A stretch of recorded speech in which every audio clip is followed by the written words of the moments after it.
বিহান যখন কম্পাসকে জড়িয়ে ধরে তখনই মোনালিসা সেটা দেখে রেগে ভাবে যে আমি কম্পাসকেই সরিয়ে ফেলব, তাহলে বিহান শুধু আমার হবে। এরপরেই কম্পাসকে মারার জন্য মোনালিসা চলে আসে। হ্যাঁ বন্ধুরা, এমনটাই দেখতে পাবেন কম্পাস ধারাবাহিকের আগামী পর্বগুলোতে। বিস্তারিত জানতে ভিডিওটি না টেনে সম্পূর্ণ দেখতে থাকুন। গল্পের শুরুতেই দেখা যায় মোনালিসার যখন জ্ঞান ফিরায় বিহানকে দেখতে পায় না, তখনই মোনালিসা ভেবে নেয় যে বিহান হয়তো আমাকে ভুল বুঝে চলে গিয়েছে, আমাকে বিহানের কাছে যেতেই হবে। এরপরেই দেখা যায় মোনালিসা খুব চিৎকার করতে থাকে। আর তখন নার্স এসে যদি মোনালিসাকে আটকানোর চেষ্টা করলে মোনালিসা কারো কথা না শুনে ওখান থেকে দৌড়ে যেতে চায়।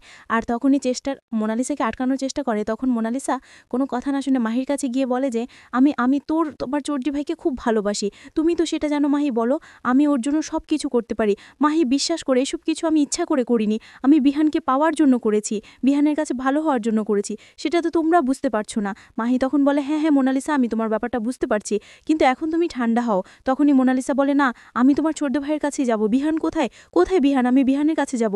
তখনই দেখা যায় মাহি বলে ওঠে আসলে ছোটদা ভাই পাশের ঘরে আছে, তুমি যাও এখন রেস্ট নাও। তখনই মোনালিসা বলে না, আমি এখন রেস্ট নিতে পারবো না মাহি, আমি বিহানের সঙ্গে কথা বলতেই হবে আমাকে, কারণ কম্পাস বিহানকে যেটা বুঝিয়েছে বিহান সেটাই বিশ্বাস করেছে। না, বিহান আমাকে ছেড়ে চলে যেতে পারে না, বিহান তো বলেছিল বলো আমাকে ভালোবাসে, তাহলে আমাকে বিহান ভুল বুঝতে পারে না। এরপরেই দেখা যায় চিৎকার করতে করতে মোনালিসা তার ঘর থেকে বেরি হয়ে পড়ে। অন্যদিকে দেখা যায় যে কম্পাসের অবস্থাও খারাপ হতে থাকে। বিহানের দিকে খুব চিন্তায় পড়ে যায়, বারবার কথা বলতে বলে, তখন কম্পাস কোনো কথা বলে না। তখনই বিহান বলে ওঠে কম্পাস একটু কথা বলো, আমার সঙ্গে ঝগড়া করো, তুমি না আমার সঙ্গে ঝগড়া করতে ভালোবাসো, তাহলে করো না, আমার সঙ্গে ঝগড়া করো, আমি তোমার সঙ্গে ঝগড়া করতে চাই। এরপরেই দেখা যায় ঋতুজা বলে ওঠে বিহান এতটা উত্তেজিত হোস না, ওর কিচ্ছু হবে না, ও ঠিক হয়ে যাবে।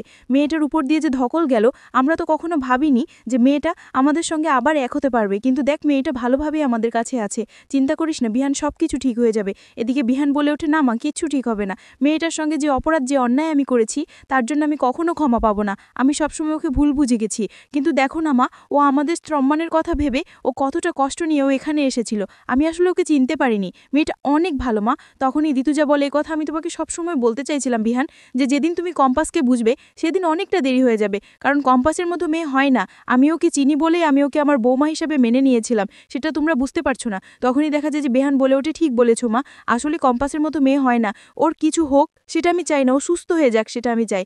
দেখুন ওর পায়ে এতটা আঘাত লেগেছে, তবুও একবারের জন্য আমাদেরকে কিছু জানানোর প্রয়োজন করেনি।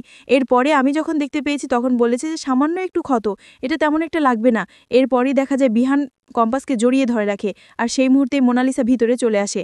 আর তখন এই অবস্থা দেখে মোনালিসা রেগে বিহানকে বলে ঠিক করছো বিহান, তুমি ওকে জড়িয়ে ধরে রাখতে পারো না, ওকে ছেড়ে দাও। তখনই ঋতুজা বলে মোনালিসা এখান থেকে চলে যাও, তোমাকে এখানে কে আসতে বলেছে, এখানে কম্পাসের অবস্থা ভালো না, তুমি এখান থেকে চলে যাও। তখনই মোনালিসা বলে আমি এখান থেকে এক পাও যাব না, বিহান আমাকে কথা দিয়েছে, সে আমাকে ভালোবাসে, সে আমাকে কখনোই ছেড়ে যাবে না, আমার পাশে সব সময় থাকবে আর আমাকে ভালোবাসবে। তবে কেন কেন বিহান আজকে কম্পাসের কাছে আসলো, কম্পাসকে জড়িয়ে ধরলে, আমি এটা মানতে পারবো না বিহান, আমি তোমাকে এর জন্য ক্ষমা করতে পারবো না, আমি বলছি বিহান তুমি ওকে ছেড়ে দাও, তুমি আমার সঙ্গে আর আমার সাথে চলো। এরপরে বিহান বলে মোনালিসা এখান থেকে যাও, তোমার সঙ্গে কথা বলার ইচ্ছা নেই, তুমি যে অন্যায় কাজটা করেছো তার জন্য তুমি কখনো ক্ষমা পাবে না, তোমাকে কখনো আমি ক্ষমা করবো না। তখনই সেখানে মোনালিসার দাদু এসে বিহানকে বলে বিহান ভালো হচ্ছে না, কিন্তু তুমি আমার নাতনির সঙ্গে এরকম ব্যবহার করতে পারো না, কে এরকম কথা বলার পারমিশন কে দিয়েছে তোমাকে, এরকম কথা বলতে পারবে না, আমার নাতনিকে ছেড়ে দাও, আমার নাতনি তোমার জন্য এত কিছু করেছে আর তুমি আমার নাতনিকে কথা শোনাচ্ছ, আমি তোমাদের কাউকেই ছাড়বো না, কাউকেই না, আমার নাতনি যদি কোনো ক্ষতি হয়ে যায় তাহলে কিন্তু তোমাকে কেউ আমার হাত থেকে বাঁচাতে পারবে না বিহান, এমনকি তোমার মাও না। এরপরেই দেখা যায় বিহান বলে ওঠে আপনি কি করতে পারেন সেটা আমি খুব ভালো করেই জানি, কিন্তু আমি আপনার নাতনি মোনালিসাকে আর কখনোই মানতে পারবো না, আর সে আমার কাছে যেন আর কখনোই না আসে।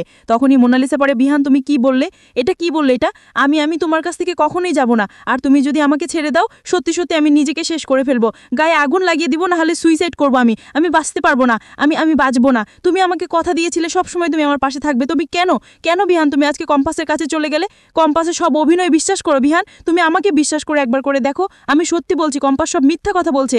তখনই বিহান বলে ওঠে কম্পাস কি মিথ্যে কথা বলছে, কম্পাস কি ধরনের মেয়ে, আমি কম্পাসকে চিনি, আর তুমি কি ধরনের মেয়ে আমি তোমাকেও চিনে ফেলেছি, তাই বলছি এখন কথা না বাড়িয়ে এখান থেকে চল। তখন মোনালিসা বলে যে না আমি এখান থেকে যেতে পারবো না, আমি সত্যি সত্যি বলছি আমি এখানেই থাকবো, আর না হলে তুমি আমার সঙ্গে আমার কেবিনে চলো, আমরা ওখানে থাকবো, আমরা এখানে থাকবো না বিহান, চলো না।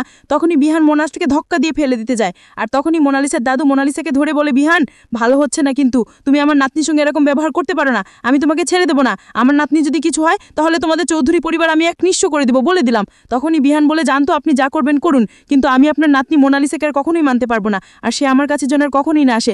তখনই মোনালিসা বলে, বিহান তুমি কি বললে, এটা কি বললে, এটা আমি তোমার কাছ থেকে কখনোই যাব না। আর তুমি যদি আমাকে ছেড়ে দাও, সত্যি সত্যি আমি নিজেকে শেষ করে ফেলবো, গায়ে আগুন লাগিয়ে দিব, না হলে সুইসাইড করবো। আমি বাঁচতে পারবো না, আমি বাঁচবো না। তুমি আমাকে কথা দিয়েছিল সবসময় তুমি আমার পাশে থাকবে, তবে কেন বিহান, কেন তুমি আমার আজকে কম্পাসের কাছে চলে গেলে? কম্পাসের সব অভিনয় বিশ্বাস কর বিহান, তুমি আমাকে বিশ্বাস করে একবার করে দেখো, আমি সত্যি বলছি কম্পাস সব মিথ্যে ফটো বলছে। তখনই বিহান বলে ওঠে, কম্পাস কি মিথ্যে কথা বলছে? কম্পাস কি ধরনের মেয়ে আমি কম্পাসকে চিনি, আর তুমি কি ধরনের মেয়ে আমি তোমাকেও চিনে ফেলেছি।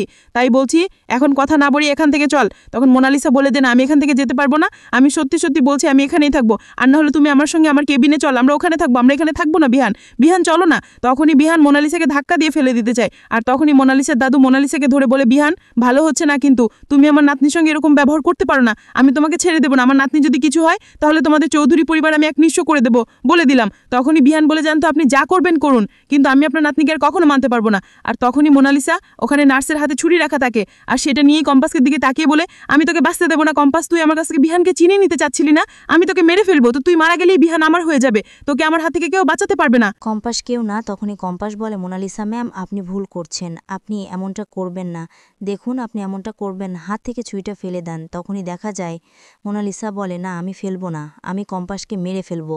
তখনই বিহান গিয়ে মোনালিসার হাতটা চেপে ধরে ছুরিটা কেড়ে নেয়, আর বলে, তুমি পাগল হয়ে গেছো মোনালিসা, সত্যি তুমি পাগল হয়ে গেছো? আমার তো মনে হয় তোমাকে চিকিৎসার প্রয়োজন, তোমাকে চিকিৎসার জন্য ভালো কোনো হসপিটালে দিয়ে আসা দরকার। তখনই মোনালিসা রেগে বলে, বিহান ভালো হচ্ছে না, কিন্তু তুমি জানো আমি এমন করছি কেন? তুমি তো খুব ভালো করেই বুঝতে পারছো আমি তোমাকে খুব প্রচণ্ড ভালোবাসি বিহান, প্রচণ্ড। আমি তোমাকে ছাড়া বাঁচতে পারবো না। বিশ্বাস করো বিহান, তুমি শুধু আমার হয়ে যাও, আমি আর কিচ্ছু চাই না। আমি তোমার জন্য লেখাপড়া করলাম, তোমাদের কলেজেও ভর্তি হলাম, কম্পাসের সঙ্গে প্রতিযোগিতাও নামলাম, কিন্তু সব কিছু তো করছি তোমার জন্য। এখন তুমি যদি মাঝ রাস্তায় আমার হাতটা ছেড়ে দাও তাহলে আমার কি হবে বলো বিহান? তুমি যেও না, তুমি আমার সঙ্গে থাকো, দেখবে আমি তোমাকে সব সুখ দেব, তোমাকে সব কিছু ভুলিয়ে দেব। কম্পাস কিচ্ছু করতে পারবে না, তোমার মনের মতো কখনো কম্পাস হয়ে উঠতে পারবে না।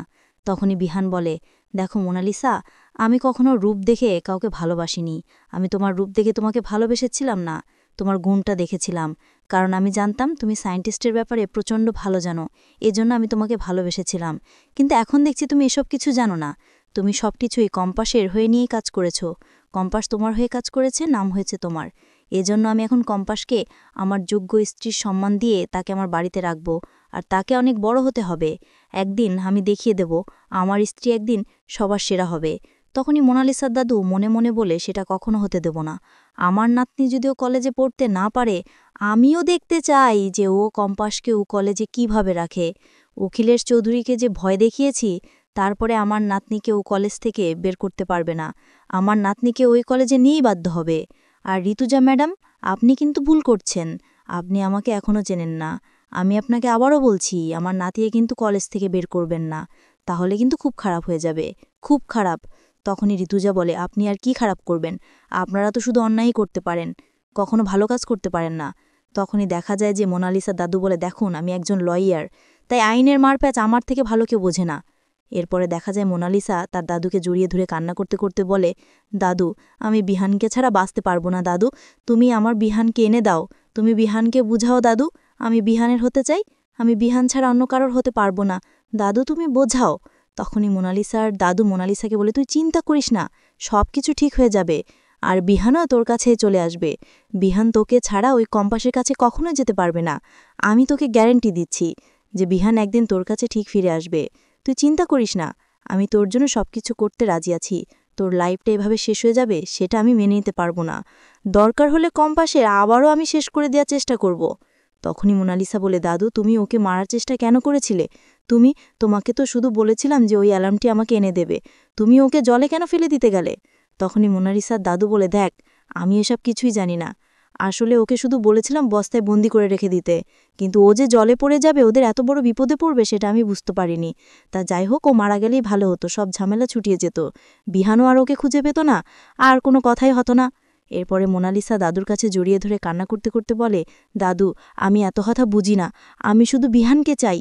হ্যাঁ বন্ধুরা, এই ছিল আজকের আপডেট। ভিডিওটি কেমন লাগলো কমেন্টস করে জানাতে ভুলবেন না। পরবর্তী আপডেট পেতে চাইলে চ্যানেলটি সাবস্ক্রাইব করে পাশে থাকা বেল বাটনটি অন করে রাখুন। ধন্যবাদ।